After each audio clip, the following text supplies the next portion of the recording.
aja tangi nggonmu guling. Assalamualaikum warahmatullahi wabarakatuh. Rahayu, rahayu, rahayu. Salam arah firasat.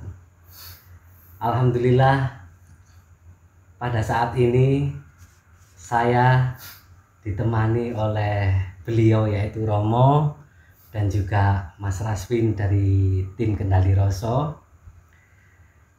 Jangan lupa buat teman-teman penikmat penonton channel Kendali Rasa yang belum subscribe, silakan subscribe, like, komen, share, dan bunyikan tanda lonceng.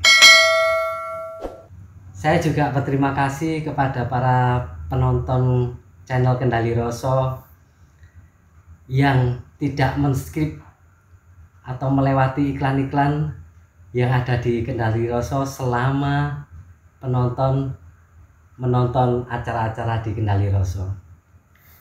Baik, saudara-saudara penonton channel Kendali Rasa, saya akan berbincang-bincang dengan santai dengan beliau yaitu Romo dan Mas Raswin tentang pengalaman-pengalaman gaib atau hal-hal yang bersifat mistik, horor, hal-hal yang tidak bisa ditangkap oleh panca indera kita, apalagi mata kita, hal-hal yang rahasia sekali.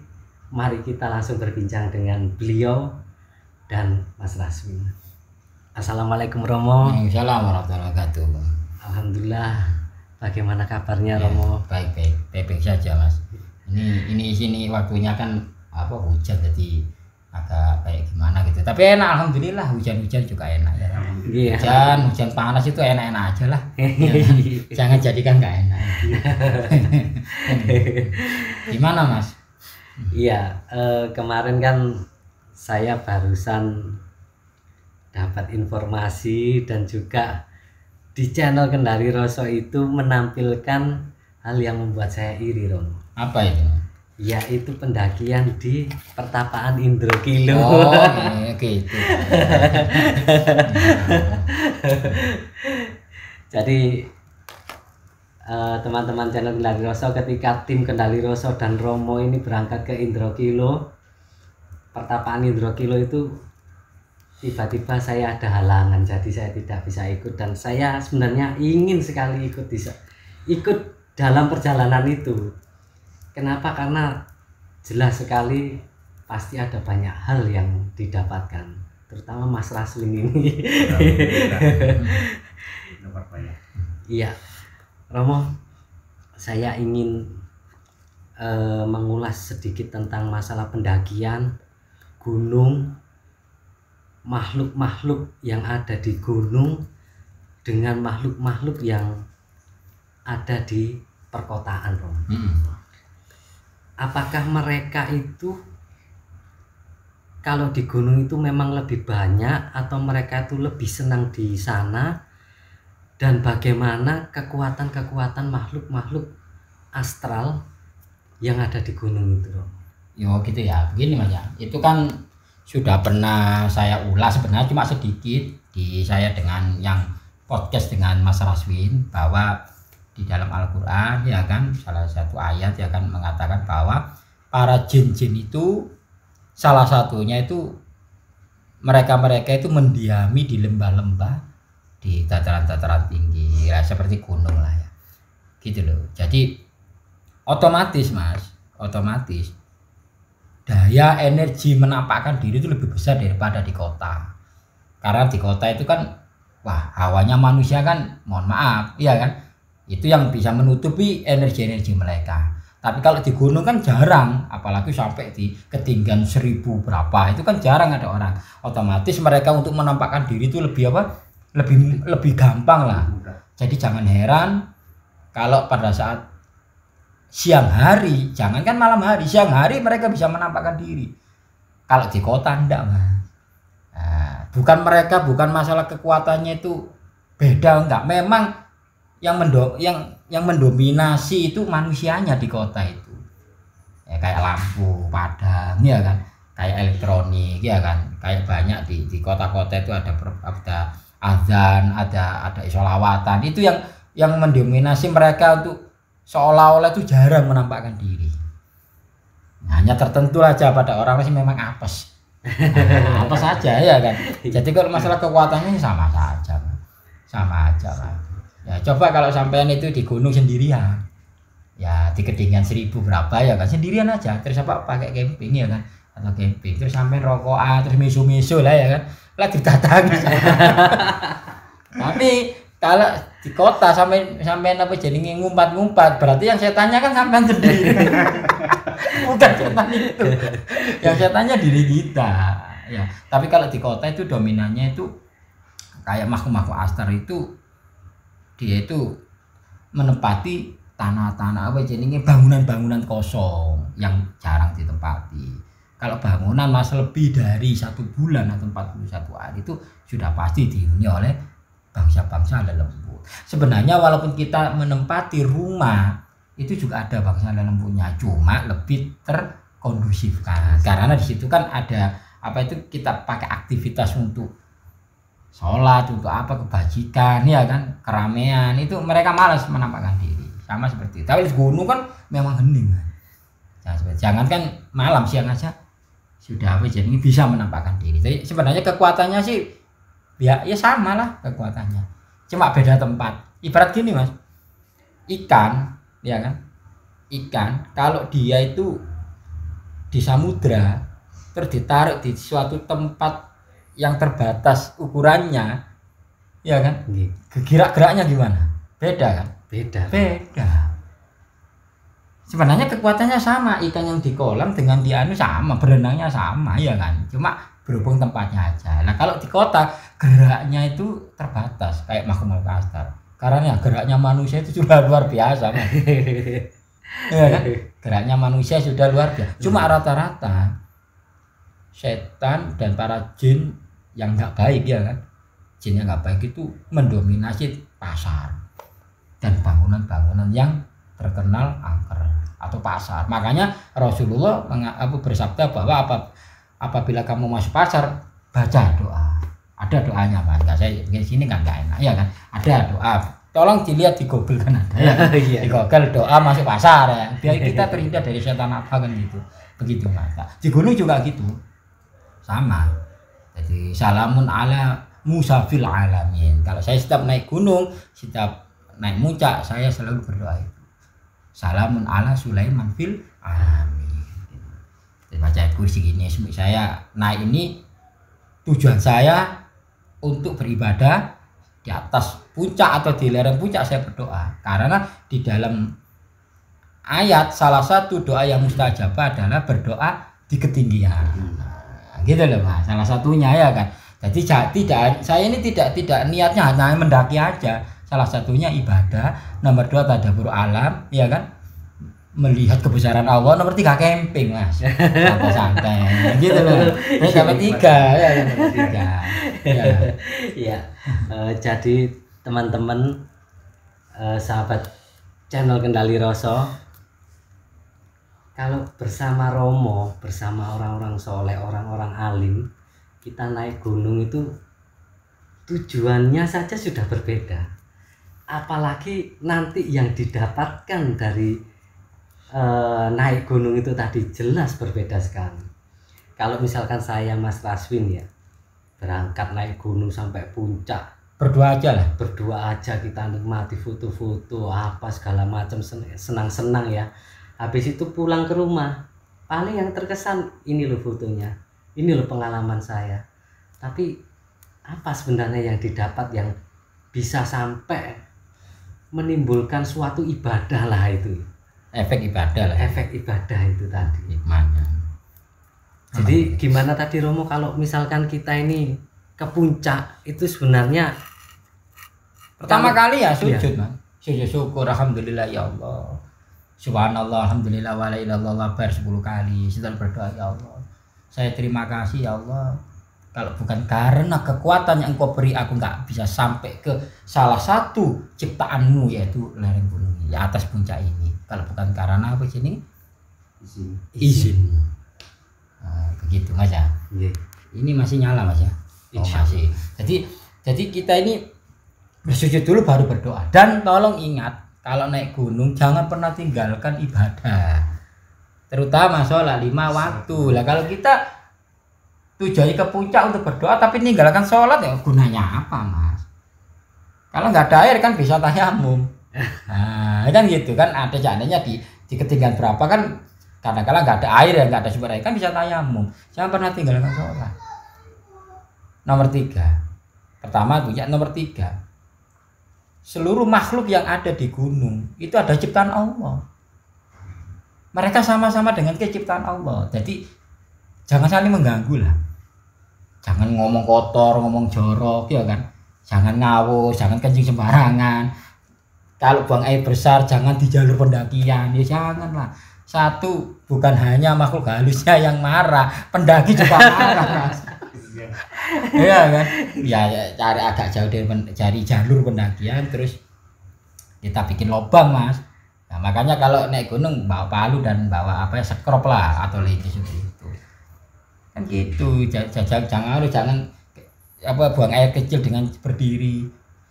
Kan gitu. Jadi sopan santun perlu Mas. Nah, di mana karena gunung itu adalah juga makhluk.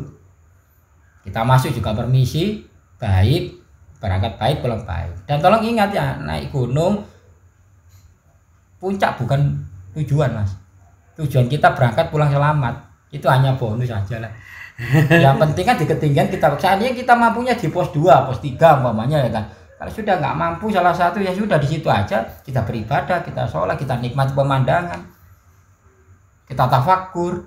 Jangan pernah tinggalkan sholat 5 waktu itu aja. Kalau bagi apa jadinya yang beragama Islam, tapi beragama lainnya jangan pernah tinggalkan ibadah kepada Tuhannya kan gitu. Nah, iya kan? Itu tujuannya ke sana kan ibadah. Agama apapun itu wis. Jangan lah, kalau sudah tujuan ibadah tolong jangan merusak.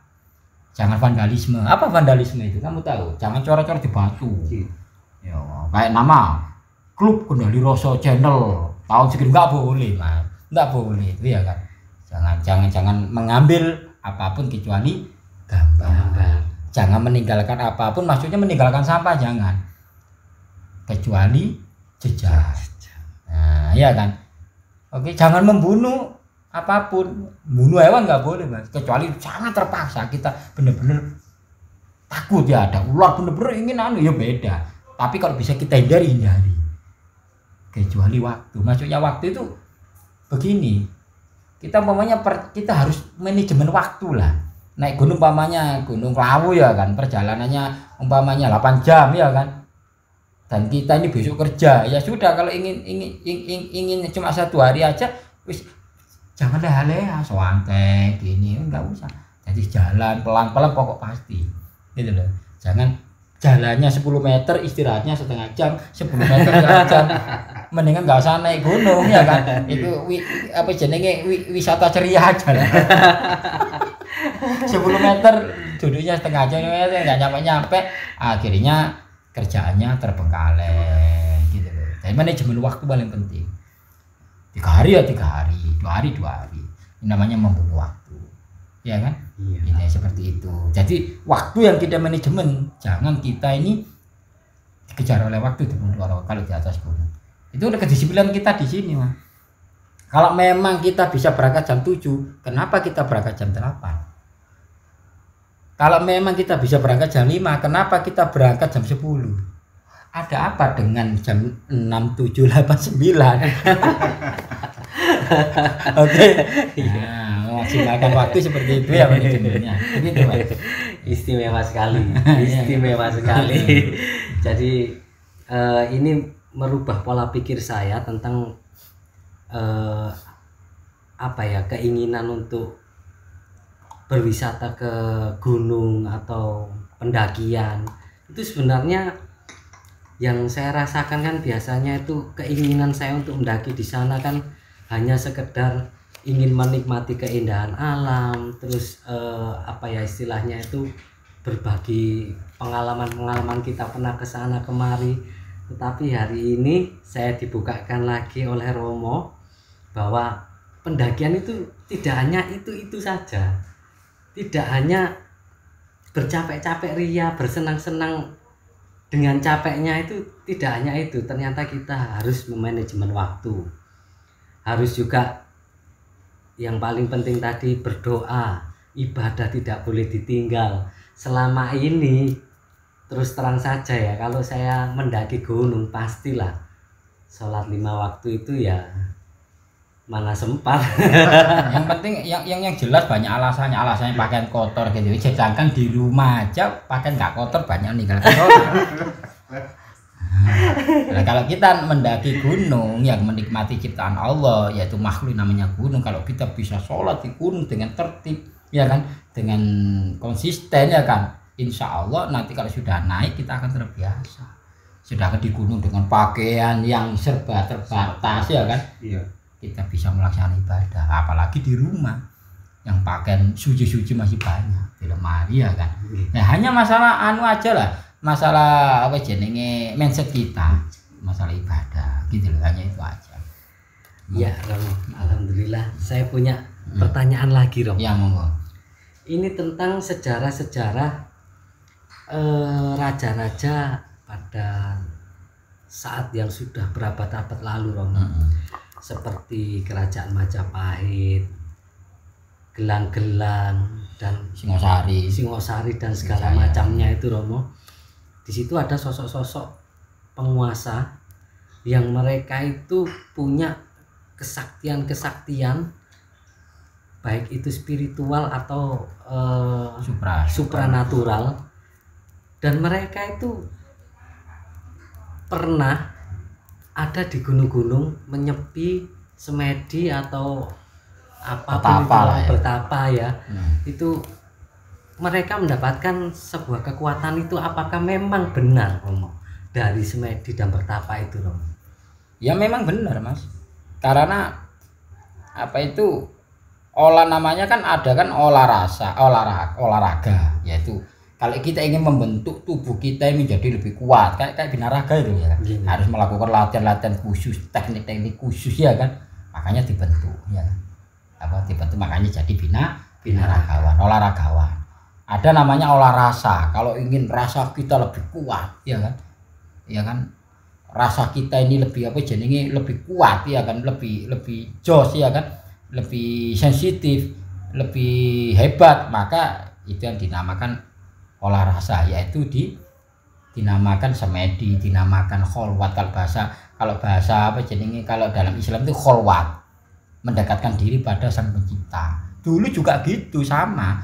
Dulu kan sebelum Islam ada di tanah Jawa, mereka penganut agama samawi, agama langit, yang disembah yaitu Tuhan Sang Yang Widi, Tuhan Yang Maha Kuasa, ya kan. Maka mereka mendekat dengan cara mereka, yaitu di atas gunung mereka mendekatkan diri dengan apa jenenge olah rasa, menghindari keramaian, berpuasa, membaca afirmasi. Kalau sekarang afirmasi, kalau dulu namanya mantra. Kalau dalam Islam namanya wirid Mas. Tapi wirid-wirid yang bagus kan gitu ya. Kalau sekarang kan namanya zikir ya kalau dalam Islam. Kalau dalam bahasa universal namanya afirmasi yang bagus. Kalau dalam bahasa Jawanya namanya mantra. Nah, itu tergantung tujuannya apa. Tujuan ingin sakti, maka mereka mengamalkan, merapalkan, membaca mantra-mantra khusus kesaktian, yaitu harus ada gurunya. Raja-raja juga punya guru, punya ahli spiritual, dan ahli spiritual juga punya guru gitu. Begitu Pak. Jadi tidak serta-merta mereka tahu sendiri, tidak. Nah, iya kan. Nah, lah guru-gurunya sampai punya satu dapat petunjuk dari Allah Subhanahu wa taala, Tuhan Yang Maha Esa. Begitu, ya kan. Jadi turun kalah. Masalah lelaku selain kalau dia sudah mendapatkan, bahwa dia minta jadi sakti, bisa terbang, tergantung dia itu cara menggunakannya untuk negatif atau positif. Contoh, ada orang Islam ya kan tirakat di makom-makom di atas gunung tujuannya agar minta kepada Allah harta. Setelah benar-benar dikasih sama Allah harta, negatif positif tergantung perjalanan selanjutnya, Mas. Kalau perjalanannya pertama sih bagus, minta pada Allah, minta pada Tuhan yang Maha Kuasa. Yang agak ribet itu setelah mendapatkan itu tadi ya, ke jalan yang ihdinas siratal mustaqim atau ke jalan yang sesat, tergantung dia. Lah, untuk diperlukan itu kita bisa tahu jalan itu, setelah mendapatkan itu bisa tahu jalan itu benar atau salah, tergantung muatan ilmunya kan. Banyak kecilnya ilmu yang dia dapat, ilmu agama, ilmu pengetahuan, ilmu kaweru, ilmu penghidupan, kehidupannya dia. Tergantung itu, Mas, ya kan. Nah, kira-kira ya, insya Allah, alhamdulillah itu. Ini paparan yang sangat istimewa untuk kita semua ya. Jadi dalam kehidupan itu dari sebuah perjalanan pendakian gunung itu kita dapat ilmu, entah itu ilmu perekonomian, manajemen waktu, peningkatan ibadah, bahkan bagaimana cara kita itu menghadapi ujian-ujian di gunung itu tadi, itu banyak sekali sebenarnya. Dan alhamdulillah hari ini kita dapat dari Romo. Mungkin Mas Rasmin ada pertanyaan dong. Oh ya, silakan. Pertanyaan ini, Mas, buat Romo, sedikit ke hal-hal gaib. Kalau yang saya pernah dengar di YouTube atau di media sosial, terutama tentang pendakian, ada orang yang mendaki pada saat itu kan bertengkar lah ceritanya. Harus yang satu ingin muncak, yang satu sudah tidak kuat lah untuk muncak. Nah, sehingga orang ini bertengkar, terus yang satu itu keluar, tujuannya itu ke bawah, tapi orang yang satunya lagi melihat tujuannya itu ke atas. Nah, sampai situ kan nyari Ya, yang terus keluar. pertanyaannya kayak gimana? Pertanyaan saya itu pada saat yang ke bawah itu tadi, yang aslinya kan ke bawah, Romo. Nah, pada saat ke bawah ketemu sama pendaki. Nah, sedangkan sebelum itu beliau itu dalam keadaan hujan dan melihat pohon tumbang. Jadi orang yang ke bawah itu harusnya itu kan tidak bisa. Tapi kalau orang yang melihat temannya naik ke atas itu bisa ke bawah gitu loh. Enggak, maksudnya itu pertanyaan sampean itu apa? Lah, nah, gitu ini. loh. Pertanyaannya itu apa gitu loh. Ngopi dulu aja, Mas. Salam arah firasat. Bisa seperti itu, Romo. Maksudnya apakah makhluk gaib itu bukan bisa sih, memang menyelimutkan mata, atau memang karena pertengkaran itu sehingga begini ya, saya langsung jawab aja lah. Sebenarnya yang sampean tanyakan itu sampean bingung sendiri. Tapi tetap saya usahakan itu menjawab ya. Jadi gini, setiap pendakian dari awal kan saya sudah ngomong bahwa tujuannya adalah ibadah. Nomor 1, nomor 2 tadabbur alam. Nomor 3 yaitu menikmati alam ciptaan Tuhan, ciptaan Allah Subhanahu wa taala, agar kita menjadi orang yang bersyukur. Kita ambil hikmahnya. Tujuan pertama gitu. Seandainya kita berangkat 6 orang naik ke gunung, pulang harus 6 orang. Kalau di tengah perjalanan ada satu aja di pos 2 atau pos 3 di tengah perjalanan yang dia nggak memungkinkan untuk naik dengan berbagai macam alasan, entah sakit, entah ada alasan apalah, entah dia nggak mood, tolong jangan diteruskan, turun aja semuanya. Kalau naik semuanya, turun semuanya. Bagi 5 orang ini kalau ingin mendaki, besoknya mendaki sendiri, jangan mengorbankan temannya yang nggak mau naik. Kamu naik gunung diajari kekompakan, diajari saling toleransi, diajari saling persaudaraan. Kalau di atas gunung aja kalian sudah, yang notabene jarang manusia, kalian sudah bertengkar, apalagi kalian di bawah yang notabene banyak manusia yang banyak membela kalian. Kalau di atas gunung ya kan, seumpama ada satu orang yang nggak kuat naik gunung, terus yang 5 memaksa naik, yang 1 ditinggal di situ, terus dia kesasar, siapa yang ditanya? Kalau kamu meninggal di jalan raya, kalau dia kesasar, dia banyak tanya pada orang, tanya pada tukang beca, tanya pada polisi, tanya pada siapapun. Tapi dia gunung, siapa yang ditanya? Tidak ada. Akhirnya putus asa, drop, timbul halusinasi. Ya kan? Rasanya dia itu kalang kabut, lah disitulah makhluk halus memanfaatkan itu. Itu namanya pikiran kosong. Gitu loh. Jadi sebenarnya makhluk halus itu tidak serta-merta mengganggu, Mas. Kalau enggak kita picu. Gitu loh. Paham maksudnya? Insya Allah. Nah begitu. Jadi kalau naik bersama, pulang bersama. Kalau gagal satu, ya sudah. Saya kan ngomong tujuan naik gunung adalah berangkat pulang selamat. Puncak cuma bonus. Kata para pendaki lain kan cuma bonus. Tapi di kenyataan kadang-kala mereka memaksakan diri. Rata-rata oknum ya kan. Jangan egois. Ini bukan wisata ceria. Iya kan? Kalau kamu wisata di mana ya kan, contoh lah di Terawas atau di mana ya kan, itu kan banyak apa jenenge lingkungan manusia banyak. Seandainya dia di Terawas, sudah aku nggak mau ke sana, dia seandainya pulang bisa pulang, dia bisa tanya, Pak jalan pulang ke Surabaya atau ke Jakarta mana? Kalau di gunung, Iya. siapa yang ditanya? Kalau ketemu manusia, lah ketemu Bangsa lembut. Oke, kalau dia yang kuat imannya, kalau ketemu hewan berpuas gimana? Siapa yang tanggung jawab? Bisa saja itu terpicu dari sifat kita pada saat naik gunung. Makhluk itu bisa mengganggu. Kalau kita mengganggunya itu kita jadi sholat 5 waktu, maupun bagi agama Islam ya, atau bagi agama lain tetap dia berpegang teguh pada ketuhanan mereka, pada ibadah mereka, insya Allah lah nggak akan diganggu. Tapi kalau sudah angkara murka ya dalam dirinya, keegoisan yang wah itu yang mudah. Nah, itu kesempatan bagi mereka untuk memecah belah.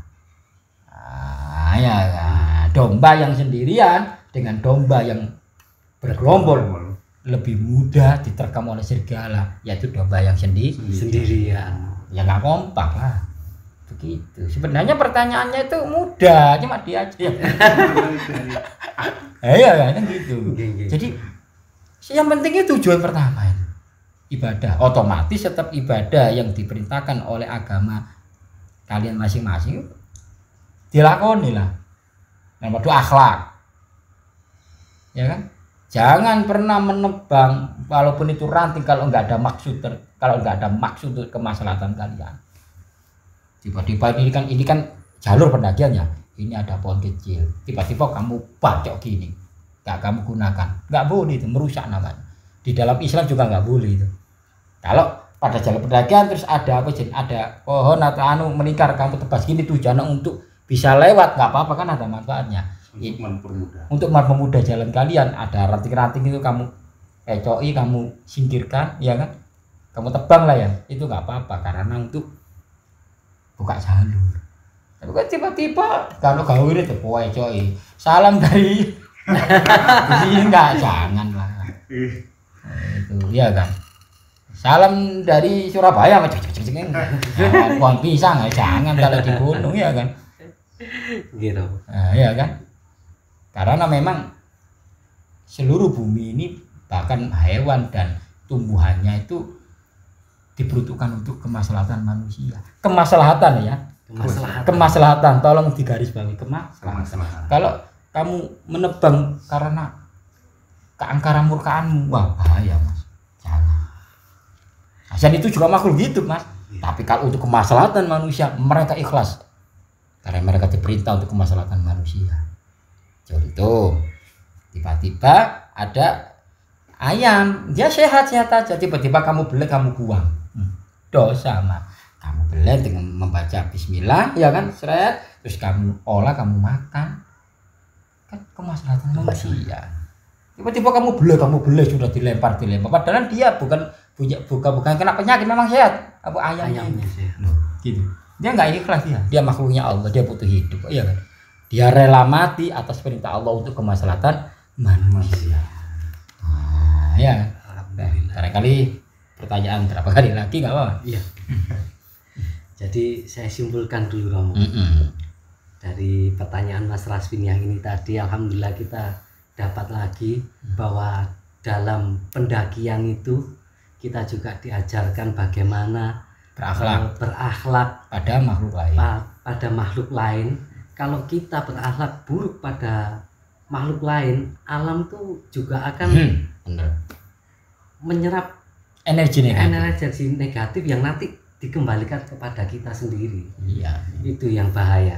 Dan juga untuk persaudaraan, kekompakan para pendaki, bagaimana kita ini menghormati ciptaan Tuhan yang sudah indah di situ, sudah alami di situ, itu kita jangan sampai merusaknya, karena itu akan ditangkap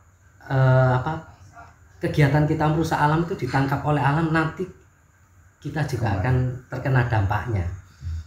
Alhamdulillah Romo, terima kasih banyak. Terus gini, mohon maaf ya sebelum ditutup ya, pernahkah kamu umpamanya di Lawu atau di Arjuna di ketinggian 3000 sekian ya kan, kamu habis sholat terus kamu membaca Al-Quran, a'udzubillahi minasyaitonirrajim, bismillahirrahmanirrahim, umpamanya ya kan, qul huwallahu ahad Allahu samad lam yalid walam yulad walam yakul lahu kufuwan ahad, di ketinggian 3000, luar biasa ya kan, di ketinggian itu ya kan. Iya. Tapi rata-rata oknum pendaki nyetel lagu apa, koplo.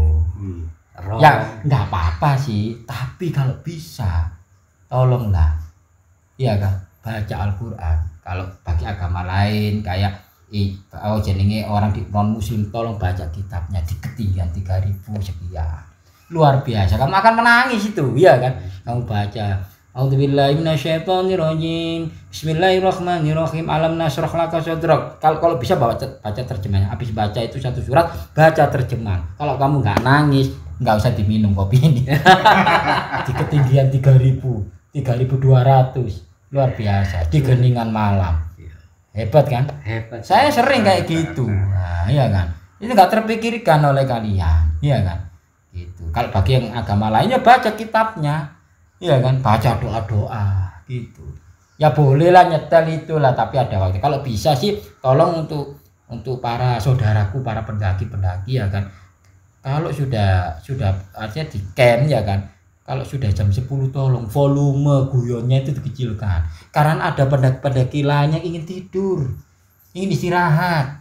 Boleh bercanda guyon, tapi kalau jam 10 malam ke atas janganlah, iya kan. Tapi kalau kalian mengaji di atas jam 12 malam, mereka yang tidur senang kok, iya kan. Alhamdulillah, iya kan. Merasa apa jenenge gimana gitu ya kan. Iya kan. Begitu Mas, ya kan. Insya Allah kita akan mendaki lagi, tapi nggak ke itu ya kan. Nggak ke Kerapiak yang ketinggiannya cuma 900 ya kan, 800 kan lebih terkondisikan. Seandainya lapar turun ke Sunan Pangkatnya ya. Itu ada warung yang sebelah sini ya. Tapi kalau di Rokilo warungnya mana? Iya kan. Insya Allah kapan-kapan kalau setelah bulan-bulan berapa lah sebelum puasa, mudah-mudahan ya kan. Ya amin. Begitu ya kan. Dan kalau yang mau ikut tolong jaga kesehatan. Jaga kesehatan ya kan. Berikan panjang umur, jaga kesehatan. Kamu buktikan kamu baca Al-Quran di ketinggian berapa sambil melihat apa ini yang bawah, wah luar biasa. Minim 1000 lah, kalau Kerapiak 900, anggaplah 1000, luar biasa kan. Di tengah malam kamu akan menangis ya, iya kan, nggak kesurupan, menangis malah. Kamu ingat kebesaran Allah, ingat dosa-dosamu ya kan, itu menambah energi positif, ya kan, membuka energi ya baharirahmu ya kan gitu Mas, luar biasa kan? luar biasa ya. Alhamdulillah Romo, saya mau monggo ya ke para penonton channel Gelari Roso, khususnya buat pendaki, dan apa yang dipaparkan oleh Romo kali ini itu bukan hanya untuk para pendaki saja, tapi hal-hal yang saya tangkap yang penting dari paparan Romo kali ini yaitu manfaatkanlah ibadah, berdoa itu dimanapun. Biasanya kalau kita itu kan berdoa hanya pada waktu saat susah atau ingin menginginkan sesuatu yang menurut kita itu darurat. Nah, ini Romo mengajarkan bahwa dalam pendakian yang indah itu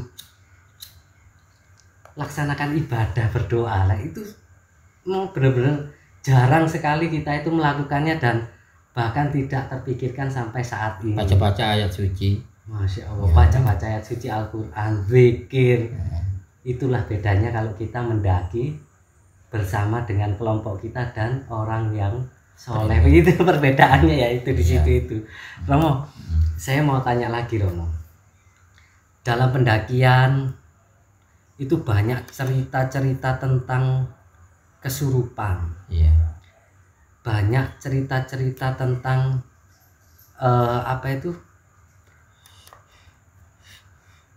interaksi dengan makhluk halus yang kasar. Iya. Maksudnya itu mereka tidak menyukai adanya seseorang atau oknum-oknum tertentu sehingga mereka disusupi, kerasukan atau disesatkan. Nah, apakah Romo, apakah orang-orang yang disusupi, disesatkan, kerasukan, apakah mereka memang mempunyai perilaku yang buruk atau niat yang buruk, atau memang makhluk-makhluk tersebut itu sengaja ingin menyesatkan? Sebenarnya sih banyak faktor Mas, banyak faktor lah, lebih dari 5 bahkan 7, 8 sebenarnya banyak faktor. Cuma saya akan mengulas yang paling penting aja ya kan. Satu, karena kita ini niatnya mendaki itu bukan tujuan ibadah yang pertama. Nomor 2, karena nggak kompak, emosi ya, itu menimbulkan energi negatif itu untuk mendatangkan para jadi makhluk halus. Nomor 3, kita nantang Mas. Nantang itu ada secara ungkapan, wah atasnya gunung sakmi ini, wah makhluk apa, aku nggak percaya kan gitu. Atau dengan cara simbol, dengan membawa jimat keris ya kan, saya punya keris, saya punya jimat ya kan, itu biasanya. Makanya kalau mendaki tolonglah yang kamu bawa adalah iman, takwa dan ilmu. Wah, itu yang kamu bawa ya kan. Tidak hanya di gunung, bahkan di alam kubur aja yang dibawa iman, takwa, ilmu. Kan gitu. Nah, iya kan. Tidak hanya di gunung, ya kan. Kan gitu. Jadi kalau kita punya jimat atau apa, selama akidah kita ini nggak terganggu sih nggak ada masalah. Tapi kadang-kala kita punya jimat, punya pegangan, tapi seolah-olah itu pegangan ini lebih kuat dari kekuatan Allah, itu yang jadi masalah kan. Sagi seolah-olah itu menantang mereka, walaupun secara nggak langsung. Yang nomor 2 tadi kan nggak kompak, pertengkaran itu, emosi itu kan gelombang energi yang buruk kan, itu mudah disusupi. Terus nomor 4, mungkin di salah satu pendaki itu ada indigo. Nah, makanya kalau orang indigo, mohon maaf ya, kalau di gunung tolonglah jangan dikit-dikit ngomong ke temannya yang nggak indigo, ini ada kuntilanak, jangan. Pada saat tengah malam perpendakian ya atau turun terus ada 4 orang yang umpamanya, 1 orang melihat sesuatu, jangan ngomong yang lainnya. Kalau yang lainnya takut terus dia lari, itu gunung loh Mas, masuk jurang gimana? Iya. Oh takut aku masuk, lari dia masuk jurang gimana? Ceritakan ketemu apapun di atas gunung kalau sudah di bawah Mas, kalau sudah di base camp atau kalau sudah pulang dari rumah. Jangan pada saat pendakian atau penurunan pendakian. Seandainya 4 orang itu tadi mendaki ya, semuanya lihat, nggak usah ngomong. Baca istighfar, baca sholawat. Kalau bagi agama lain baca doa-doa perlindungan. Yang penting kuncinya ketenangan. Makanya iman, takwa, ilmu. Ilmu pendakian penting Mas. Ilmu agama juga penting ya kan. Mana sebelum mendaki, tanyalah atau ajak teman yang memang ahli mendaki, yang punya attitude yang bagus. Atau lihat di YouTube kan banyak kan kreator-kreator YouTube yang mengajari tentang cara mendaki yang benar, akhlaknya. Lihat di YouTube dulu lah. Kan seperti itu. Tolong yang bagi yang indigo yang naik gunung, mohon maaf ya, oke, panjenengan kanjengan indigo tahu, memang benar tahu makhluk astral. Tolong kalau di atas gunung ya kan, kalau apalagi pendakian, kalau kelihatan apa jangan ngomong ke temannya, nanti aja lah. Kita paham. Kalau saya juga alhamdulillah salah satu orang yang dikaruni Allah bisa melihat. Kalau kemudian saya nggak pernah ngomong, kemarin aja terakhir dengan anak-anak ya, jangan tim pendali lihat apa saya nggak ngomong ya, turunnya saya ngomong gitu loh Mas ya kan, biar yang lainnya nggak tahu. Kalau ada salah saya jeret terus lari dia masuk jurang, siapa tanggung jawab? Oke?